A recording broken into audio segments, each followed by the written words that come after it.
धिन्न हो धिन्न सस्वरूपी भगवान ने धिन्न हो सदा स्वरूपी संतान धिन्न हो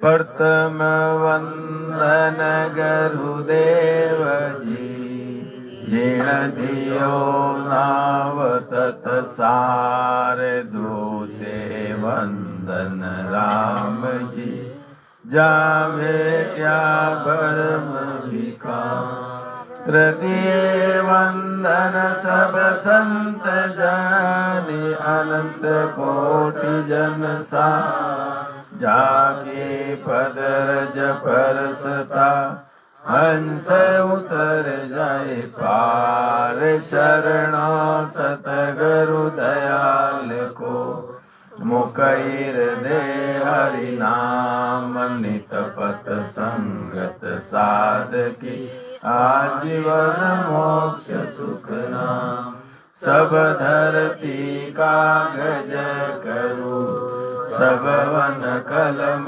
कटाई साथ समुंदर साई करूं सतगुरु गुण लिखा न जाए नमो नमो सुख राम जी राम संत गुरुदेव जन राधो वंदन करे शरण कमल की से नमो राम केवल ब्रह्म सतगुरु सत भगवन जन सुख सारण वंदन करे आदि अंत के सन सतगुरु मेरा सुरमा करे शब्द की छोट मारे गोला ज्ञान का हरे भरम की कोट करुणा राखो सिरे सिरे अनंत बार बार सिरे सब संता को प्रणाम रे परिक्रमा प्रणाम सहित शीश निवायो परूपा मेरे साई राम राय दीजो भक्ति दान रे कर जोड़ करुणा करू करुणा निदान आगे लागे मीठो राम नाम मोको मेहरबान प्रतीत सुख सारण साची राम रे सदगुरु सुखराम जी महाराज ने भिन्न हो सदा स्वरूपी संताने भिन्न हो सभी राम सने भाई बहनों राम राम राम। तो महाराज सदगुरु सुखराम जी महाराज की अनबे वाणी के अंदर और ये ज्ञान गुरुदेव जी महाराज विराजमान हैं। आज हमारे सता स्वरूपी संत श्री हजारीलाल जी गहलोत जैतारण जिला पाली राजस्थान के अंदर उनकी आज्ञा से ये अकलूज से 20 किलोमीटर दूर जीव थे जिनका कुछ कोई भजन अधूरा रह गया और समय हो गया शरीर छोड़ दिया। क्योंकि महाराज फरमा रहे हैं कि जिसको मेरे सशब्द नयन सर निज नाम की जिसको फांसी लग गई उसको तो मैं नहीं छोड़ूंगा। चाहे 1 जन्म लेने दो 2 जन्म जा भी रहेगा मैं खोज के ले लूंगा। अब कहा महाराज राजस्थान में कहा महाराष्ट्र की भूमि के अंदर ऐसे ऐसे जीव जो महाराज के जो अधूरा भजन रह के शरीर छोड़ दिया वापस उन्होंने जन्म लिया है। अब महाराज खोज खोज के लाए उनको क्योंकि महाराज फरा कि मेरे को जिसकी फांसी लग गई शब्द मेरे उसको तारना ही पड़ेगा। नहीं तारेगा तो मेरा सशब्द नयन सर निज नाम का ये बिड़क चले जाता। तो इसीलिए हमारे सता स्वरूपी संत जैतरण के हमारे को भेज रहे जाओ उधर जाओ उसके उनको भक्ति में लगा के पूर्ण स्तुति करा रहे। तो इसलिए महाराज फरमा रहे इस ग्रंथ के अंदर क्योंकि सदगुरु सुखराम जी महाराज पूरे शरीर के अंदर अनुभव किया। अनुभव करने के बाद में वो फरमा रहे हैं कि संसार के अंदर पहला प्रणाम किसको करना चाहिए। तो सदगुरु जी महाराज इसके अंदर फरमा रहे हैं कि परतम वंदन गुरुदेव जी, जिण दियो नाव तत सार, धोते वंदन राम जी, जिण भेट्या भरम भी। और जीते जी 12 कवल छेदन करा के मेरे को उस देश के अंदर केवल पद आनंद पद में पहुंचाने की यानी प्राप्ति कराने का रास्ता मिला और वह मेरे को पहुंचाया। पहले मेरे सदगुरु जी महाराज, क्योंकि रास्ता बताया, भेद बताया। अगर मेरे सदगुरु विरमदास जी महाराज मेरे को नहीं मिलते तो मैं भी 84 लाख इन्हें नरक में चले जाता।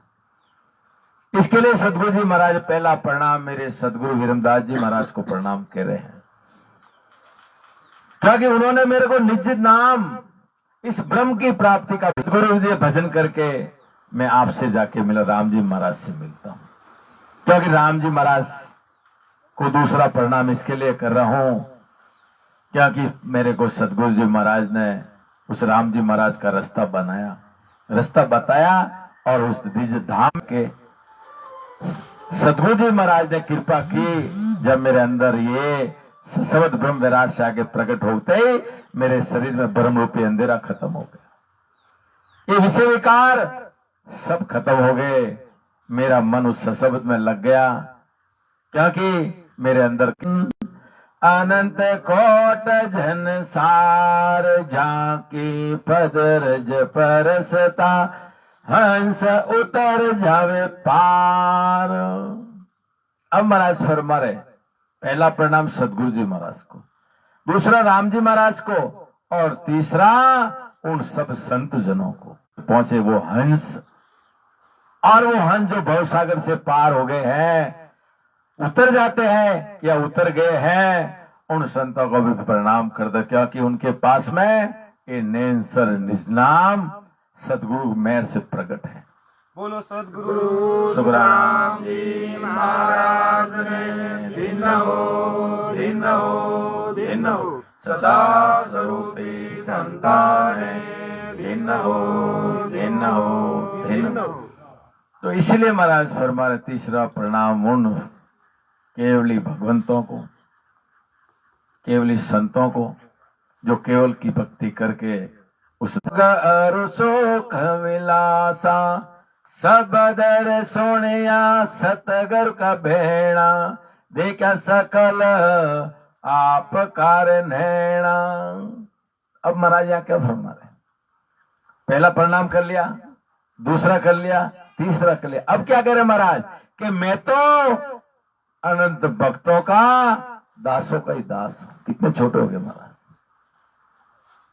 कि मैं तो अनंत भक्तों का दासों का दास हूं, जो मैं ये योग्य ये भक्ति योग और सुख विलास का मैं वर्णन कर सकता हूं क्योंकि सदगुरु जी महाराज के वचनों में वो सशब्द का मैंने भेद सुना। मैं ये सशब्द मेरे सदगुरु जी महाराज ने प्रकट करा, वो मैं नेत्रों से उसका अनुभव कर रहा हूं। जब विश्वास है कहने से विश्वास नहीं कर रहे, मैंने देखा वो कह रहे हैं। कैसे मेरे सदगुरु जी महाराज ने ऐसी कृपा की, ऐसा भेद दिया जो ये शब्द ब्रह्म के दर्शन में अंदर कर सक रहा हूं। तो महाराज फरमा रहे कि देखी, क्या फरमा रहे, मैं देखी हुई नहीं कहता हूं, सुनी हुई नहीं कह रहा हूं। सदगुरु जी महाराज ने शब्द मेरे घट के अंदर प्रकट किया है और मैंने कानों से सुना है। अब मेरे अंदर इतनी खुशी हो रही है कि मेरे आत्मा का पति वो शब्द मेरे सदगुरु जी महाराज मेरे अंदर पधार करे। मैं आत्म चेतन के द्वारा देख रहा हूं, देखी हुई कहनी हुई वो बात नहीं मानता। जब ऐसे मेरे सदगुरु जी महाराज ने मेहर की, अब मेरे को रास्ता बताया। क्या बताया कि उठत बैठत सांसों सांस, रसना राम रट्या निस्वासा, निरत नैन थोरा वट नासा, सुरत पकड़ तो लट है सासा। अब सदगुरु जी महाराज ने मेरे को भेद दे दिया, विधि दे दी। अब मैं सांस और हूं सांस में भजन कर रहा हूं। 20 नाम ऊपर के 20 नाम नीचे के मैं तोल तोल के मेरे सुरता द्वारा अनुभव करके मैं इसी प्रकार ये रचना रात दिन रट रहा हूं। और मेरे नृत्य रूपी नेत्र श्वास में लगाए हुए कितने नाम आ रहे, कितने सांस में आ रहे, कितने सांस में आ रहे, वो मैं गिनती कर रहा हूं और तोल तोल के सांस ले रहा हूं। जब ऐसा सदगुरु जी महाराज ने विधि बताई, भेद बताई, तो महाराज क्या फरमा रहे? छल जो छकरेता संग सोरत लगे जो मकड़े मनवा करे पवन सुर मेला सुरत सबद दो नोए भेला। अब महाराज फरमा रहे हैं, ऐसे सदगुरु जी महाराज ने मेरे को विधि बताई, भेद बताई कि सांस और उस सांस को मैं बराबर नाम ले रहा हूँ, भजन कर रहा हूँ। जैसे चक्री चलती है ऐसे खींचती है, आगे पीछे, ऐसे सांस और उस सांस में मेरी ये रचना चल रही है और सुर श्वास के साथ लगी हुई है, एक सांस भी खाली नहीं जा रहा है। ऐसे मेरे शब्द में सुर लगाकर मैं भजन कर रहा हूँ, यानी सूरज शब्द दोनों एक हो गए, ऐसा मेरे को मालूम पड़ रहा है। ऐसे सदगुरु जी महाराज ने मेहर कर दी और मेहर होने से ही पहला स्थान मेरे कंठ कवल पर सदगुरु जी महाराज ने अंदर दर्शन करा दिए। अब महाराज फरमा रहे कि पहला कवल है, उसका अंदर महाराज फरमा रहे रचना कि पहला कवल के अंदर क्या अनुभव हुआ। और उसके अंदर महाराज लिखा है कि पहला स्थान है कंठ कवल। अब कंठ कवल जो पहला स्थान है, जो यहाँ पे है, ये फोटो के अंदर लिखा हुआ है कंठ कवल, ये पहला स्थान है, यहाँ सरस्वती माता मिलती है। अब महाराज क्या फरमा रहे कि चार पाकों को कवल कंठा में राम रतन धुन लागे, जा में जीव जुगत कर बैठो सब स्वाद रस पागी।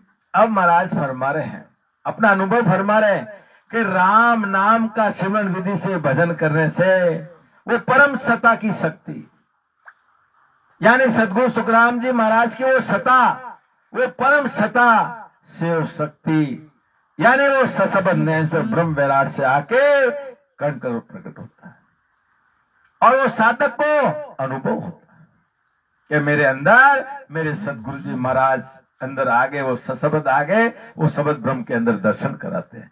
तो इसी प्रकार महाराज में कंठ में ऐसे अलग अलग अनुभव होता है। किसी को गुदगुदी होती है, किसी को आवाज आती है, किसी को सरस्वती माता दिखती है, किसी को चार पाका कमल घूमता हुआ दिखता है। हर एक को अलग अलग अनुभव होता है, जैसा जैसा अपना प्रारब्ध उसी अनुसार दिखता है। और इसी प्रकार ये नए आंसर प्रकट होते हैं। और नए आंसर वो लिखने में नहीं आता है, वो पढ़ने में नहीं आता है, वो तो अनुभव किया जाता है।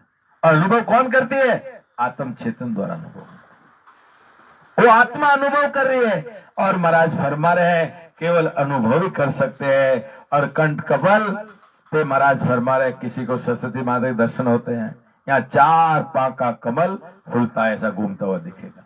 हरे हरे को अलग अलग अपना अपना जैसा जैसा प्रारब्ध वैसा अनुभव होता है।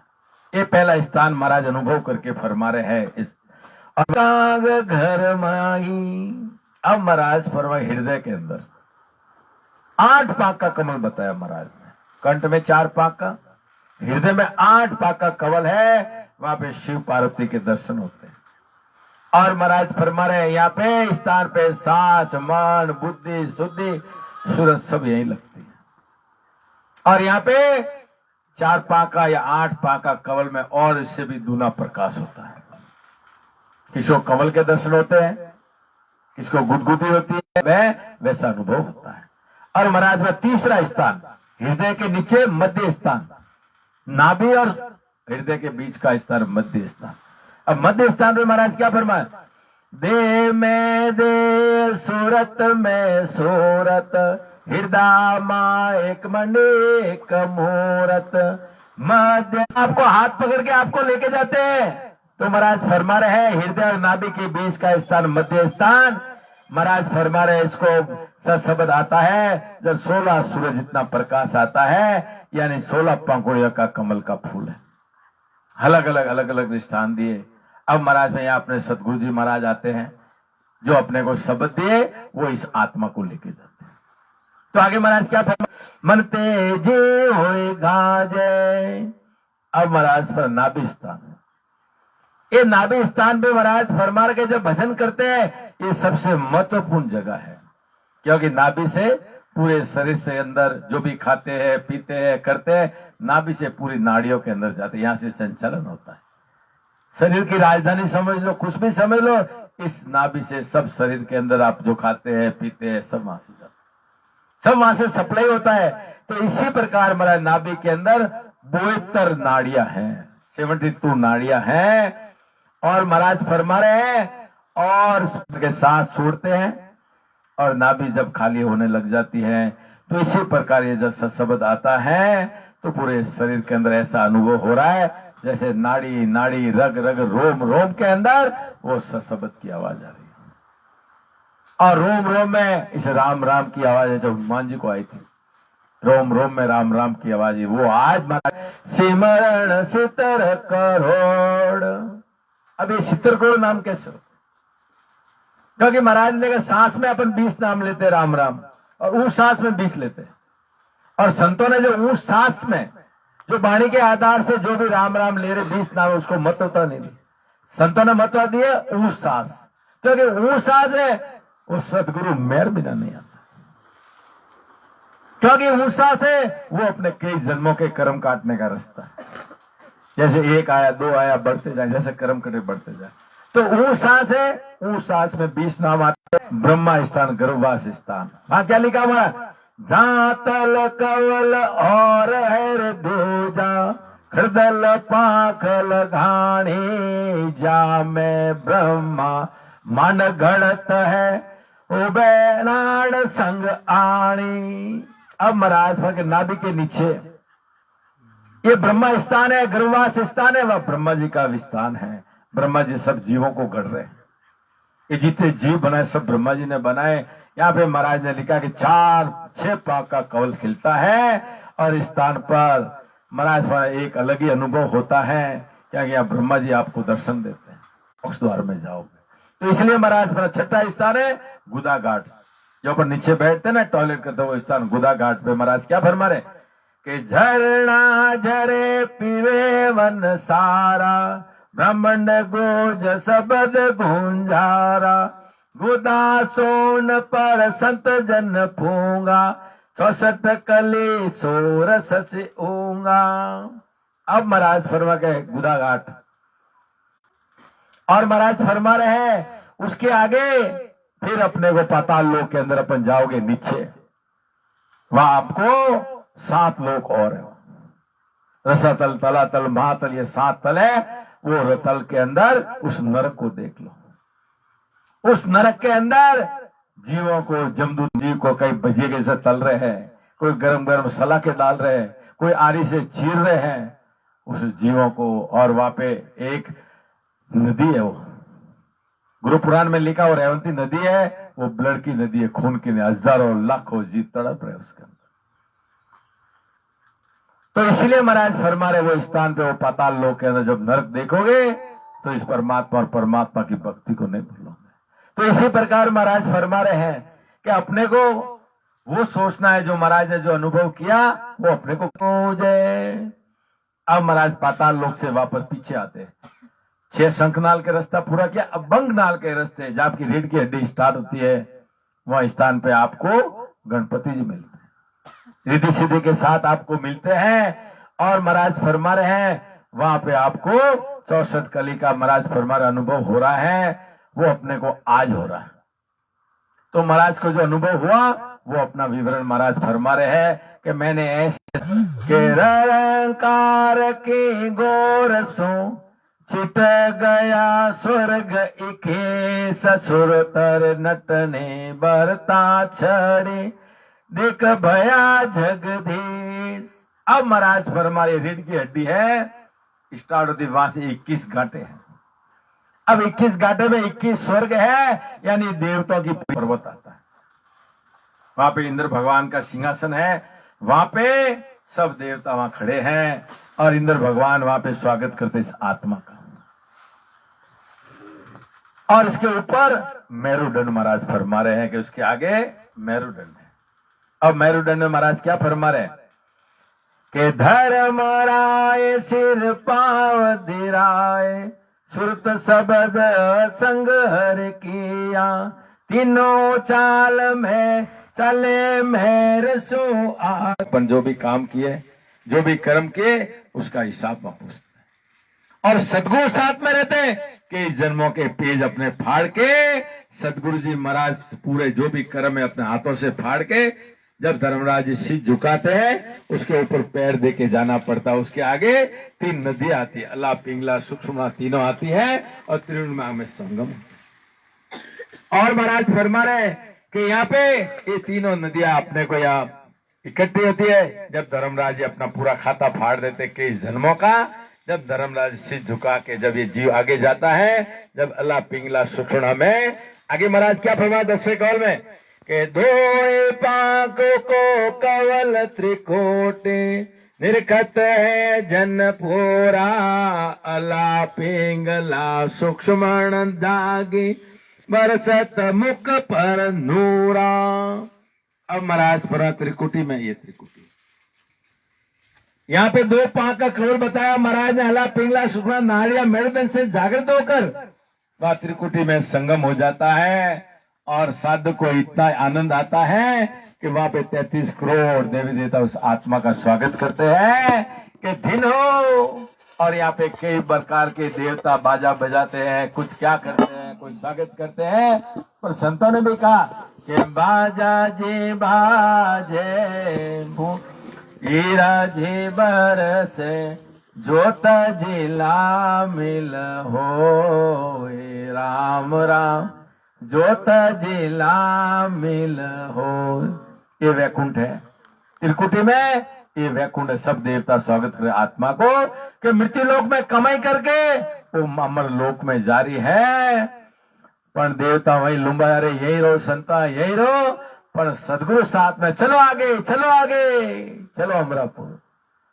तो इसीलिए महाराज फरमा रहे हैं, अब 11 का कवल महाराज फरमा रहे कि 5000 कवल जा फूला, कली कली रसर चू से होकर सूक्ष्म के रूप में ब्रह्मांड में पहुंचता है वो ससबत। तो वह 1000 पाक का कवल बताया महाराज ने। ये सुनसागर बताया महाराज फरमा रहे कि ब्रह्मांड में पहुंचता है। ब्रह्मांड में जब उस फूल में से, उस कवल में से अमृत जलता है और मुंह के अंदर मीठे मीठे घुटी आते। इसलिए संतों ने भी कहा, इमिया झरे ओ संता, इमिया झरे इन भवर गोपा में, इमिया झरे। वो अमृत आज बरसता है। साधक भजन करता है, मीठे मीठे घुटी आते मिश्री के जैसे। जो महाराज को अनुभव हुआ वो महाराज आज अपने को भी हो रहे हैं। हमारे सदगुरु सुखराम जी महाराज के ज्ञान के द्वारा और हमारे सता स्वरूपी संत श्री हजारीलाल जी गहलोत जैतवा की कृपा से आज अनुभव हो रहा है। वो सदगुरु सुखराम जी महाराज ने भिन्न हो, भिन्न हो, भिन्न हो, सता स्वरूपी संतान भिन्न हो, भिन्न हो, भिन्न हो। अब महाराज 12 कल बताया है कि अनंत पाक को फूल है, सोन सागर के मायता, आगे सुख राम के कित आगे खिण जाए। अब महाराज हमारे ब्रह्मांड के कवल को पार करके वो आगे जब भंवर गुफा में जाता है, भंवर गुफा काली दिखती है, फिर उसके आगे जाता है, फिर शिशिला आती है, गोल चमकती हुई आपको दिखेगी, वहां रिंग के जैसी दिखेगी। उसमें एक सुराख है जो केवल की बारी है, और वो केवल की बारी सतगुरु मेहर बिना पार नहीं होती है। सतगुरु अपने को खींच के बारी से बाहर निकालते हैं। जब महाराज फरमा रहे हैं इस जीव के इस जन्मों के अंदर जो फंसा था और करनी कर्म के अंदर उसको बाहर निकाल के उस भवसागर से बाहर करके उस केवल पद आनंद पद में मिलाने का रास्ता बता देते हैं जब ये जीव का जन्म मरण मिटता है।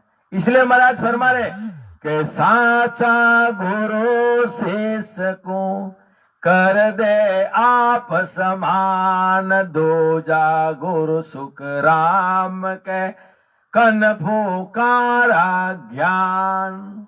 सच्चे सदगुरु मिले तो आप समान कर देंगे, बाकी गुरु मिले छीला बना देंगे, गुरु पद की प्राप्ति नहीं करा सकते। इसलिए जो आगे का अनुभव है, जो आगे की वाणी के अंदर हमारे संत बनकर जी बोलेंगे आधा घंटा। राम राम। बोला बाबा। ठीक है, आप बोलो। बेटा कल चावल ज्यादा खाया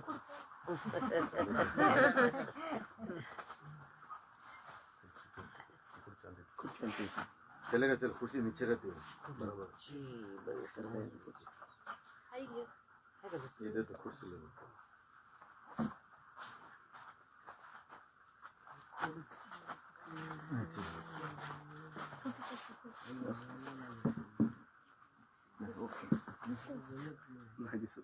बोला ना इसके लिए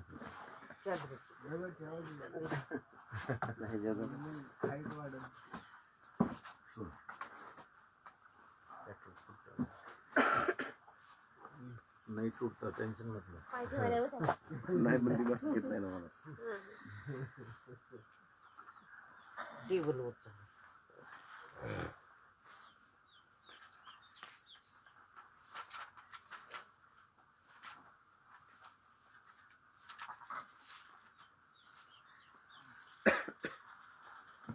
बोलो सदगुरु सुखराम जी महाराज ने धिन्न हो धिन्न हो धिन्न हो।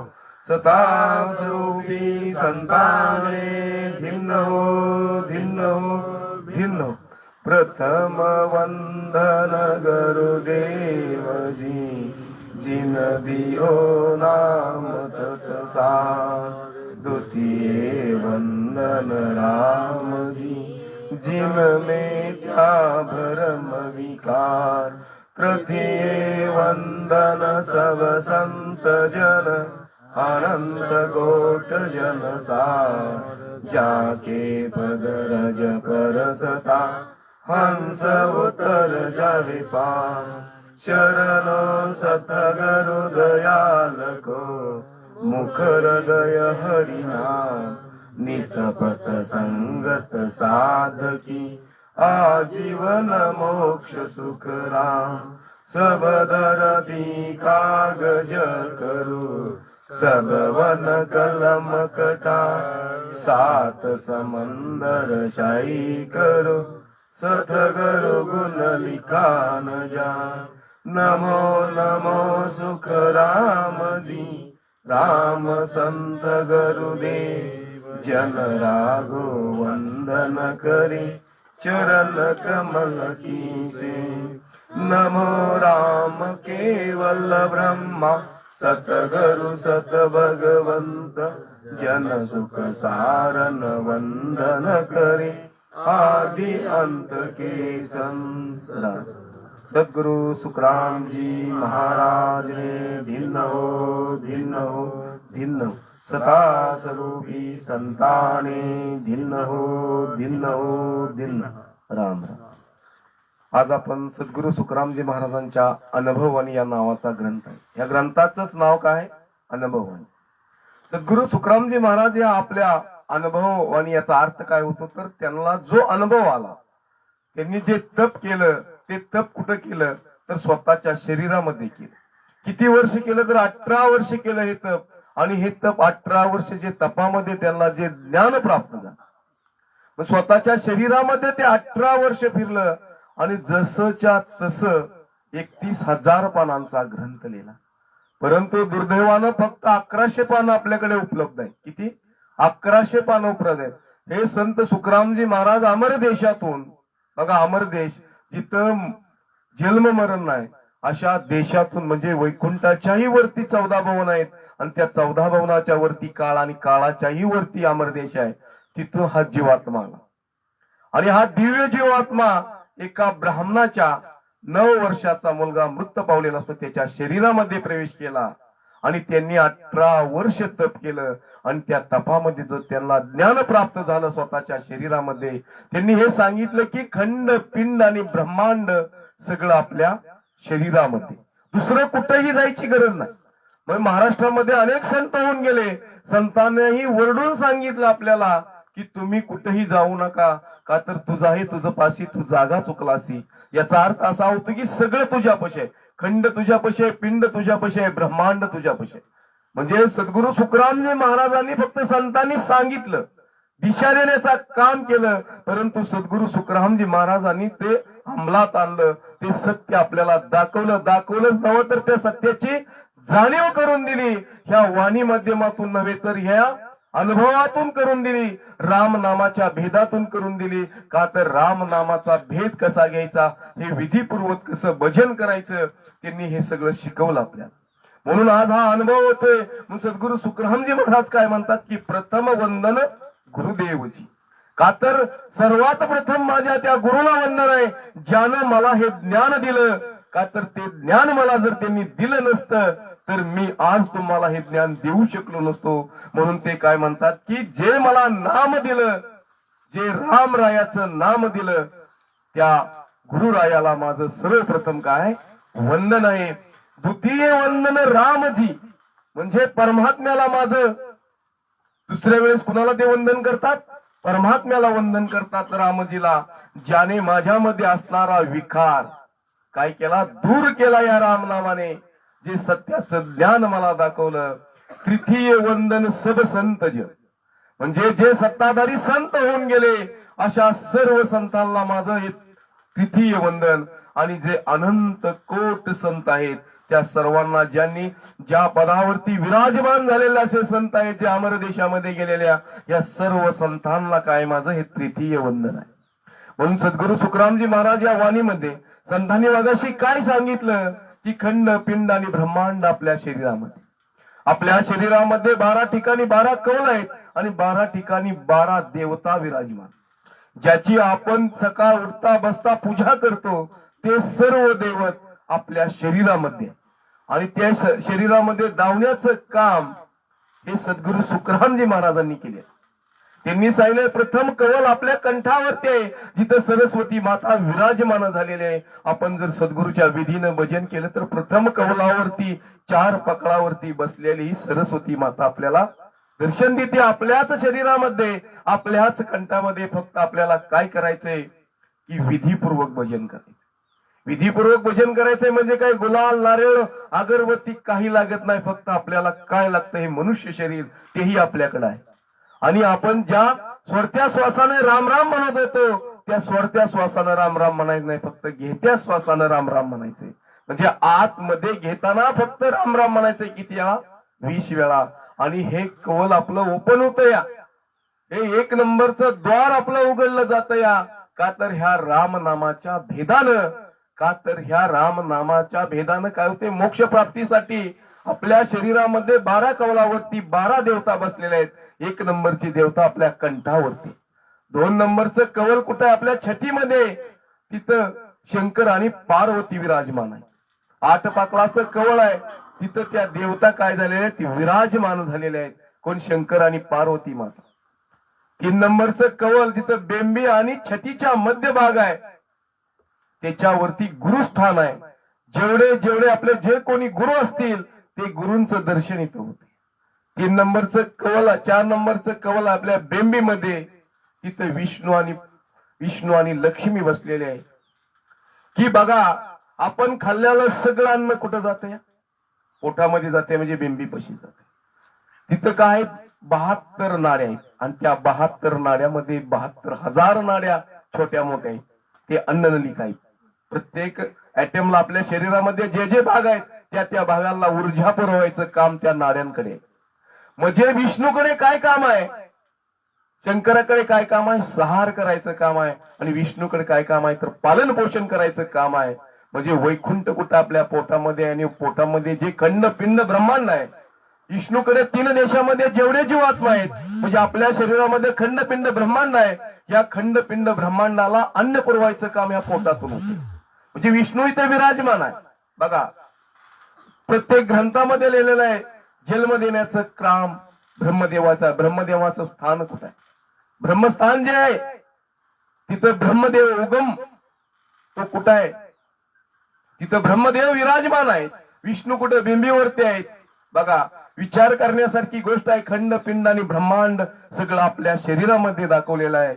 आणि गुदा भाग म्हणजे काय? तर तिथं शेषनाग आहे. ते कुठं आहे? खाली पाताळात आहे शेषनाग. म्हणजे खंडपिंड आणि ब्रह्मांड हे सगळं आपल्या शरीरामध्ये दाखवलेलं आहे. गणपती स्थान मांडीच्या साईडला आहे. बघा, हे 6 कवले पुढचे झाले. आणि आता काय करायचंय? गोरक्षनाथाने शंखनाळ मार्गे भक्ती केली, त्याला मोक्ष प्राप्ती झालेली नाही. म्हणजे पहिले 6 कवले ते पाठीमागे उलटून गेलेले नाही. आता बंकनाळ मार्गे म्हणजे उलटून जाणे. मोक्षाला जायचं असेल तर उलटून चढावं लागतं वरती. का तर ही शूरवीरांची भक्ती आहे. ही भक्ती कुणीही धारण करू शकत नाही. जे शूरवीर आहेत ते ही भक्ती धारण करतात. म्हणून 7 नंबरचं कवल आहे गणपती स्थान. 8 नंबरचं कवल आहे आपले जे 21 मनके आहेत, तिथं काय मेरुदंड म्हटलेला आहे त्याला. आणि ह्याच्यावरती 21 स्वर्ग आहेत. त्या 21 स्वर्गांचा राजा इंद्र हा मध्यस्थानी बसलेला आहे.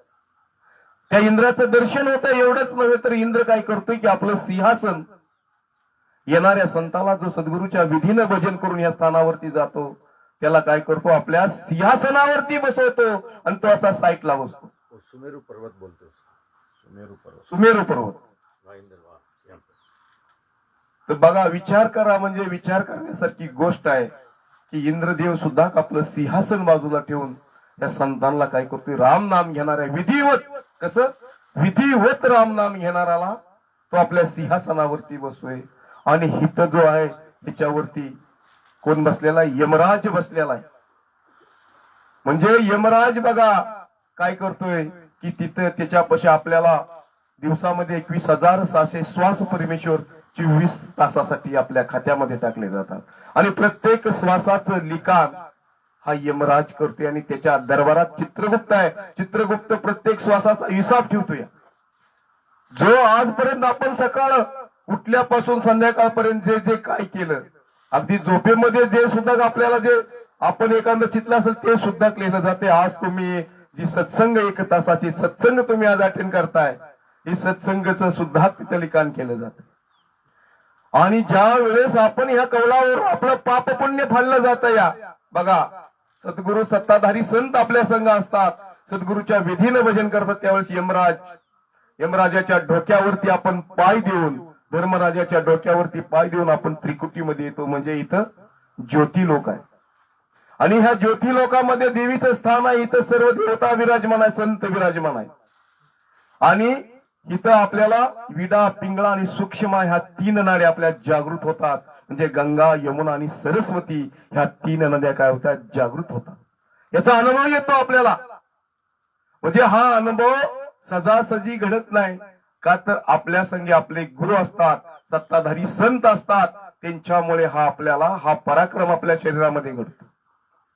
आणि नंतर आपल्या इथं जे आपण काय म्हणतो की भक्तीचं 3 प्रकार सांगितलेले आहेत. एक गुरु, 3 प्रकारचे गुरु आहेत. एक गुरु, एक सद्गुरु आणि एक सत्ताधारी संत आपल्याला आजपर्यंत माहित नव्हते. गुरु त्रिकुटीपर्यंत नेऊ शकतात आणि ठेवून ठेवलं गेलं.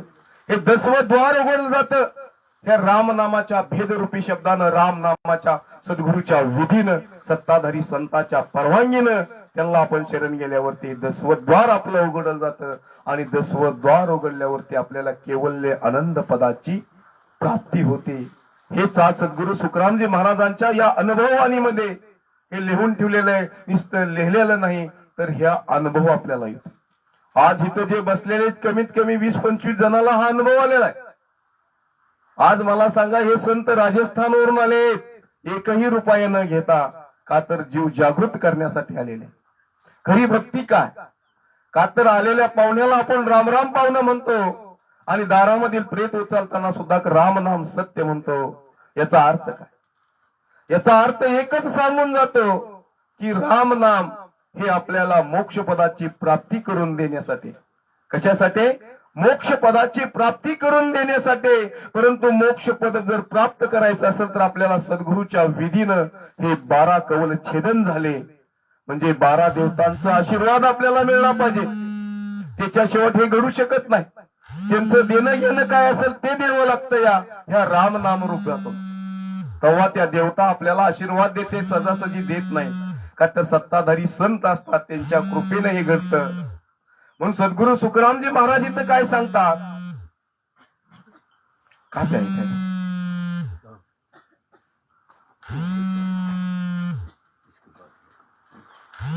चले जीव चरखी ता संग सूरत लगी जीव माकड़ी भजन करना ही चक्री चलना है, सूरत श्वास के साथ लगी रहती है, मन भी श्वास में लग रहता है, सत शब्द में सूरत लगा कर भजन करने से दोनों एक हो जाते. आता सद्गुरू सुखरामजी महाराज इथं काय सांगतात की हे राम नाम कसं श्वासोश्वासामध्ये बसवायचं. म्हणजे कसं बसवायचं की राम राम आतमध्ये 20 वेळा घ्यायचं आणि 20 वेळा बाहेर सोडायचं. ते कसं सद्गुरू सुखरामजी महाराज काय सांगतात ते व्यवस्थित झालं पाहिजे. जी भी टाळ्याला लागली पाहिजे, ते विधिवत घेतलं पाहिजे. आपल्याला गुलाल अगरबत्ती निवड नारळ काय याची विधी काय ती आधी समजून घेतली पाहिजे. आपण विधिवत पद्धतीने जर हे सद्गुरूच्या विधीनं जर भजन नाही केलं तर हा सतशब्द जागृत होत नाही. तुम्ही 24 तास बसा नाही तर वर्ष बसा तरी हा सतशब्द जागृत होणार नाही. का तर विधिवत भजन झालं पाहिजे. आ साजन रसना गुण गावे, इम्रत चाक बहुत सुख पावे, गले गिलनी हो चमकारा, इम्रत उतरे बारंबारा. इस तरह से साधना करे, रसना में भजन करे, भजन का आनंद आने से ही अमृत पान करने के समान सुख आता है. गले में गुदगुदी होती है तथा ब्रह्मांड में अमृत के गुट बरा. आपण सद्गुरूच्या विधीनं भजन करतो त्यावेळेस काय घडतं की ह्या भजनामध्ये काय होतं की आनंद यायला चालू जातो. आनंद येणं म्हणजे काय तर आपल्या तोंडामध्ये लाळ गोळा होणं, आणि लाळ येणं म्हणजे काय तर अमृत पिणं. अमृता समान म्हटलेलं आहे. हे सद्गुरूच्या विधीने भजन करताना आपल्या तोंडामध्ये लाळ येणं म्हणजे काय की याला अमृता समान म्हटलेलं आहे. तेच अमृत मानलेलं आहे आणि त्याच अमृताने काय होतं तर आपल्याला त्याचा आनंद मिळतो.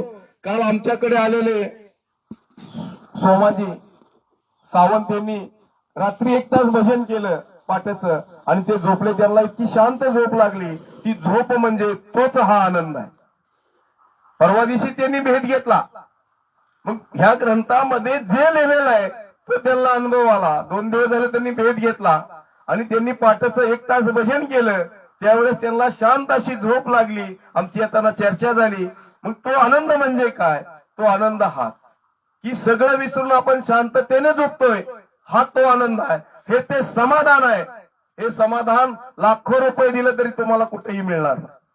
का मिळू शकतं? हे मिळू शकत नाही. हा तो खरा आनंद आहे. म्हणजे हा भजनाची खरी ताकद आहे. शांतपणे झोप लागणं म्हणजे काय, ताणतणाव मुक्त होणे या रामनामातून हे घडतं. या एवढंच न होता तर आपल्या कंठामध्ये ती गुदगुदी होती. या काय होती कंठामध्ये असं गुदगुद किंवा आपल्या शरीरामध्ये राम राम राम राम असा आवाज येतो. या का तर ह्या भजनाची ही ताकद आहे.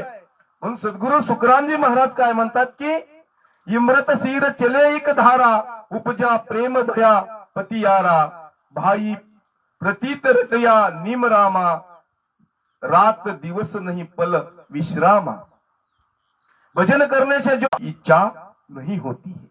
आता सद्गुरू सुखरामजी महाराज इथं काय सांगतात, जर आपण विधिवत भजन केलं, विधिवत भजन करणे म्हणजे काय तर श्वासोश्वासामध्ये 20 वेळा रामनाम बसवणे म्हणजे घेत्या श्वासाला आतमध्ये 20 वेळा घेणे आणि 20 वेळा बाहेर सोडणे, यालाच विधिवत भजन म्हटलेलं आहे. आणि हे भजन करत असताना आपल्याला जो आनंद प्राप्त होतो, ज्या अमृतधारा म्हणजे आपल्या तोंडामध्ये लाळ तयार होते.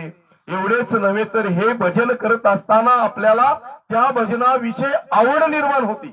काय होती की आपल्याला सतत वाटतं की आपण भजन करावं. राम नाम की रात ना दिवस आपण एकही क्षण या रामनामाव्यतिरिक्त सोडू वाटत नाही आपल्याला. म्हणजे ते कसं विधिवत भजन करण्याची आपल्याला काय होती, आपल्याला इच्छा तयार होती ह्या रामनामामुळं. आणि एक क्षण सुद्धा आपण विसरू शकत नाही.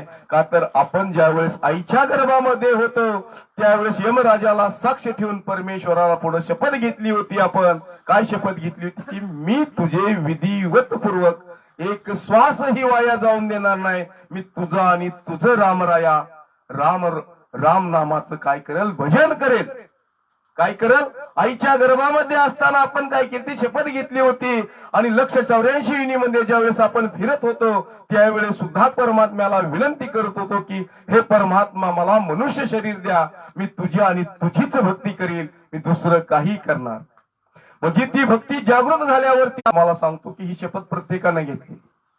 पण आपल्याला काय झालंय, मायाचा पडदा पडलेला आहे, त्याच्यामुळे ही आपल्याला आठवण होत नाही. आईच्या गर्भातून बाहेर आल्याबरोबर सगळं आपण विसरून जातो. आजीबाई बरोबर आहे का, लहान बाळ काय म्हणतं, रडताना कवा कवा म्हणतं का नाही, मी कवा बोललो होतो. ही त्याचा अर्थ हा की माया त्या बाळाला बोलायला होती. परंतु सद्गुरूच्या विधीनं भजन केल्यावरती रात ना दिवस आपली इच्छा बनणं आणि आपल्याला दुसरं काही सुचत नाही. का तर हे रामनाम का तर ह्या रामनामामध्ये हा आनंद प्राप्त होतो. झमक झमक नाडी सब झमके, चमक चमक मानो डर चमके, शीतल लहर सकल तन कापे, रात दिन निंद्रा नहीं झापे, नाड़ी नाड़ी में सत शब्द का अनुभव होने लगता, भजन करने की लगन लग रहती है, नींद परेशान नहीं करती है. बघा सद्गुरु सुखरामजी महाराज इथे काय सांगतात की आपल्या शरीरामध्ये 72 नाड्या आणि त्या 72 नाड्याला किती 72,000 नाड्या आहेत. किती 72,000 नाड्या आहेत. आणि आपल्या शरीरामध्ये डोक्यापासून नकापर्यंत 3.5 कोटी रोमावली म्हणजे काय, केस शरीरावरती जाईल प्रत्येक जागेवर. ती 3.5 प्रत्येक खेजातून नसा नसातून राम राम राम राम असं बाहेर पडतं. जर आपण लिवत भजन केलं, असता 2-2 तास एका जागेवरती बसून भजन केलं रामनामा, तर आपल्या शरीरामध्ये हा अनुभव येतो. अंग असं थरथर थरथर कापायला लागतं. का तर राम राम राम राम शरीरातून बाहेर पडतो. का तर आपण केलेलं कर्म आहे ते कर्म बाहेर जात असतं शरीरात. म्हणून सद्गुरु सुखरामजी महाराज इथं काय सांगतात की हा अनुभव आला का नाही, हा अनुभव 1000% आला. जरी आपण भजन करून 1-2 तास भजन करून जरी आपण इतरत्र फिरलो तरी कपाळावरती किती जरी ऊन असलं तरी अशी गार लहर सुटते. हा अनुभव आहे, हा अनुभव बोलतो या. आणि हा अनुभव तुम्हालाही येऊ शकतो. जो महाराजांनी अनुभव नावाची ही वाणी लिहिली आहे, या वाणीमध्ये जे सांगितलं तर शब्द ना शब्द खराय. का तर हा अनुभव येतो या, का तर अनुभवाशिवाय कोणी बोलू शकत नाही. ज्याला हा अनुभव घ्यायचा ते विधीपूर्वक भजन करू शकता आणि आपलं कायमस्वरूपी जन्म मरण मिटवू शकता. सद्गुरु सुखरामजी महाराज काय सांगतात की रात ना दिवस ह्या भजनामध्ये राहावं वाटतं. त्याच्यामुळं झोपही लागत नाही. का तर बघा अशा बऱ्याच जणांची अशी अवस्था झाली या की राम राम राम राम रात करत बसतात. का तर ते मन तिकडे ओढ तिकडे आहे, परमेश्वराकडे ओढच नाही तर साक्षात्कार नाही न स्वतः परब्रह्म परमात्मा आपल्या संग बोलतात. ही काय अनुभव आहे आणि हा महाराजांनी लिहिलेला हा अनुभव आहे. जिवंतपणे परमेश्वराशी बोललं जातंय. बऱ्याच जणांना सांगितलंय मेलेव आपण कुठे जातोय, परमेश्वराला बघतोय. कोणी बघितलं कोण कुठं जातोय, परंतु जिवंतपणे तुम्हाला हा अनुभव येतो या. म्हणून हे अनुभव नावाचा या ग्रंथाचं नावच आहे अनुभववाणी. की ह्या ग्रंथामध्ये जी लिहिलेला आहे, जे बोललेला आहे तो अनुभव धरूनच बोललेला आहे. तो अनुभव दिला जातो म्हणून तो बोललेला आहे. गदगद बानी सिके सासा, नेना नीर चवे सोमासा, चले बेल पिवे कंट क्यारी, फूल्या कवल पाखंडी चारी. भजन करने वाले की वाणी गदगद हो जाती है, आंखों में खुशी प्रेम के आंसू आ जाते हैं, ये नेत्रों से ज्यादा पानी आना, मानसून की तरह बरसना, सतशब्द का कंठ से आगे चलना ही नाली का आगे चलना, और कंठ क्यारी का पानी है, कंठ में 4 पंख का कमल है. आता सद्गुरू सुखरामजी महाराज इथं काय सांगतात, एक नंबर कौलावरती काय नाही. सद्गुरू सुखरामजी महाराज इथं काय सांगतात की हे भजन करण्यानं काय होतं, आपल्या तोंडामध्ये असा गदगद गदगद गदगद असा आवाज येतो. आणि ते काय सांगतात की आपल्या हा सतशब्द ज्यावेळेस आपल्या कंठामध्ये येतो अमर देशातून, त्यावेळेस आपल्या डोळ्यातून काय होतात, अश्रू चालू होतात, आनंदाच्या अश्रू चालू होतात. आणि काय होतं, प्रेमाचे अश्रू वाहू लागतात आणि आपले डोळे पाणीदार होतात. तर एवढंच नव्हे तर हा सतशब्द ज्यावेळेस कंठाच्या पुढे जातो त्यावेळेस सतशब्द काय होतं की आपलं शरीर कंपमान होतं आणि चार पाकळाच्या कमलावरती सरस्वती माता बसलेली आपल्याला आपल्या कंठामध्ये दिसते. कुठं, ह्या कंठावरती दिसते, चार पाकळाचं कमळ फुललेलं दिसतं. असं कुठं पाहिलंय का? का तर हा अनुभव आहे आणि ह्या अनुभवामध्ये हे सगळं घडतंय, ह्या रामनामामध्ये हे सगळं घडतंय. या सद्गुरू सुखरामजी महाराज काय म्हणतात बघा, ताका वर्ण पेढे पिलाता परसाम पांख ताल लीला, बीचे लाल सेत पे हे पकिया आ देखे साध सुरत की अकिया, चार पंख के कमल का पीला वर्ण है, ऊपर श्याम रंग नीचे हरा रंग है, बीच में लाल और सफेद पंखड़िया है, साधना करने वाले सूरत रूपी चक्षु से उसका अनुभव करते हैं. आता महाराजांनी या कमलावरती जे कमळ आहे त्या कमळाचं वर्णन काय केलेलं आहे बघा. ज्यांनी हे कमळ पाहिलेलं आहे, ज्यांनी भजन करताना हे कमळ पाहिलेलं आहे कंठावरती, त्या कमळाचं वर्णन काय बघा. चार पाकळाचं कमळ आहे. किती कमळाला किती, चारच पाकळा आहेत आणि त्या चार पाकळावरती काय आहे, त्याचा वर्ण कसा आहे, पिवळा आहे. आणि त्याच्यावरती श्याम रंग आहे आणि त्याच्या खाली हारा रंग आहे आणि त्याच्यामध्ये लाल आणि सफेद पाकळी आहे. बघा त्या कमळाचं वर्णन केलेलं आहे आणि जसच्या तसा अनुभव काय होते, सद्गुरूच्या विधीनं भजन केल्यावरती येतोय. म्हणून सद्गुरू सुखरामजी महाराज काय सांगतात की हा अनुभव येतो, या हा काय होतो, या अनुभव येतोय प्रथम कवलावरती. रसना राम रटिया एक मासा, सब हिरदामय भया प्रकाशा कवल जहा फूलिया, प्रेम दहोद में हासा झुलिया. रसना से एक महीना भजन किया, जब कंठों से हृदय में सतशब्द आया, हृदय में सतशब्द का अनुभव हुआ, होने से वो प्रकाश का अनुभव हुआ, और ऐसा लगने से प्रेम रूपी जल में हंस लहरा. आता सद्गुरू सुखरामजी महाराज काय सांगतात की एक महिना, किती, एक महिना भजन केल्यावरती कंठामध्ये हा सतशब्द आला. महाराजांना एक महिना लागला हा सतशब्द आपल्या कंठामध्ये येण्यासाठी आणि आपल्याला पूर्ण सुती भजन होण्यासाठी 2 तास, 3 तास, 3 दिवस, 10 दिवस, 1 महिना, 1 वर्ष. पण महाराजांना किती, 1 महिना लागला हा सतशब्द कंठामध्ये जागृत होण्यासाठी. त्याला 18 वर्ष स्वतःच्या शरीरामध्ये ते फिरले महाराज. आणि महाराजांनी काय सांगितलंय, हा शब्द ज्या वेळेस त्यांच्या कंठामध्ये सतशब्द आला त्यावेळेस त्यांच्या कंठामध्ये प्रकाशाचा अनुभव झाला. असा प्रकाश पडला कंठामध्ये. काय झाला, हा सतशब्द ज्या वेळेस येतो त्यावेळेस असा प्रकाश पडतो. हा अनुभव आहे, हा प्रत्येकाचा अनुभव आहे. महाराजांना सुद्धा तेच घडलं जे आपल्याला घडतं या, परंतु महाराजांच्या कृपेनं आपल्याला एवढा वेळ लागत, महाराजांच्या कृपेनं आपल्याला एवढा वेळ लागत नाही. बघा महाराजांना या सतशब्द येण्यासाठी साधनेला बसल्यावरती अखंड 1 महिना लागला. किती, आणि आपल्याला किती 2 तास बसलं, 10 मिनिटं बसलं का लगी गुदगुद चालू होती. कुणाला लगी कवल दिसतंय, कुणाला प्रकाश चालू होतो. या म्हणजे हे महाराजांनी किती सोपं करून ठेवलेली आहे भक्ती, तरी आपण ह्या भक्तीचा स्वीकार करू शकत नाही. का तर आपलं कर्मरूपी, कामरूपी जे आपल्या शरीरामध्ये घुसलेलं आहे ते आपल्याला जवळ येऊन देत नाही, ह्या भक्तीच्या जवळ येऊन देत नाही.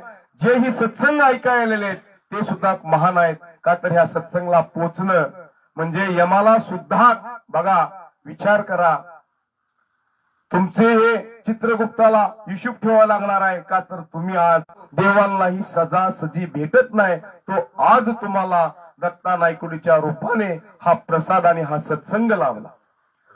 राम बोलो सद्गुरु सुखराम जी महाराज ने धिन्न हो धिन्न हो धिन्न हो. सता स्वरूपी संताने धिन्न हो धिन्न हो धिन्न हो. बोलो राम सद्गुरु देव जी महाराज ने धिन्न हो.